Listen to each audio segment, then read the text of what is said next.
Hello and welcome to Business Today with me, Vandana Ban. US President Donald Trump has abandoned plans to charge a 20% fee on cargo transiting the Strait of Hormuz. Instead, Trump said the Gulf states would invest in the US as repayment. Oil markets, however, remain on edge, with Brent crude up more than 1% and US crude has gained almost 1% as well. Meanwhile, the Financial Times has been reporting that the United Arab Emirates is planning new port infrastructure outside the Strait of Hormuz as governments and businesses look for ways to reduce their reliance on one of the world's most important shipping routes. Well, let's break this down with Jayandu Krishna, Director and Head of Drury Maritime Advisors. Jayandu, great to have you in studio with me. Just within 24 hours, Trump has walked back on his 20% toll idea. How can shipping companies plan their routes and assess their risks when Trump's policy is changing day by day?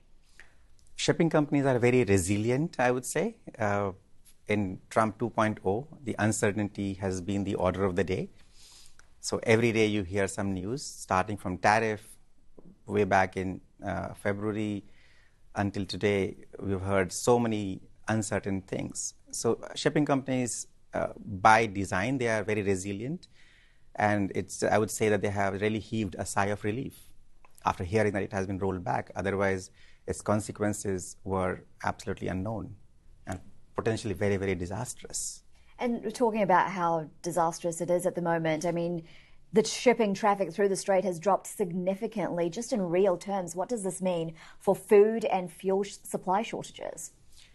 Yeah, sure. So if you look at the countries like Qatar, Bahrain, Kuwait, they are very, very exposed because they don't have direct connectivity with outside world except for the Strait of Hormuz. Whereas UAE, Saudi Arabia, at least they have some connectivity through Red Sea, through Arabian Sea, etc. So yeah, definitely it is a big challenge to get the commodities through to these countries, and particularly the perishables are a big issue because how do you get it? You can fly it in, but it's a big challenge. A very small fraction of that is still moving to the Gulf area.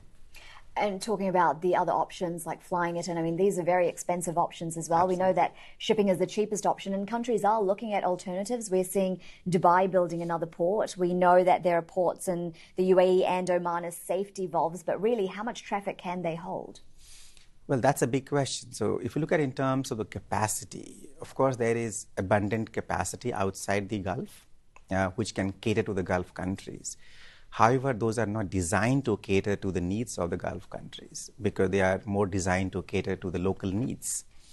And therefore, many countries or many companies have been trying to figure out what to do next.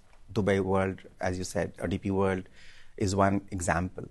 There are many such examples. You have UAE, which has planned to double its capacity of pipeline between UAE and Fujairah, which is overlooking Arabian Sea. Similarly, Saudi Aramco is trying to increase the capacity via Red Sea. Iraq is trying to go through Syria, even through Israel probably. So everybody is hunting for the alternate routes. In fact, UAE is also trying to take liquefied natural gas through Fujairah. So everybody is hunting for any option. And now everybody realizes that so far they have had a very, very huge concentration risk in terms of Strait of Hormuz. Now they have to find the way out. Yeah, a lot up in the air at the moment, but really appreciate getting that analysis. Jay Krishna, Director and Head of Drury Maritime Advisors.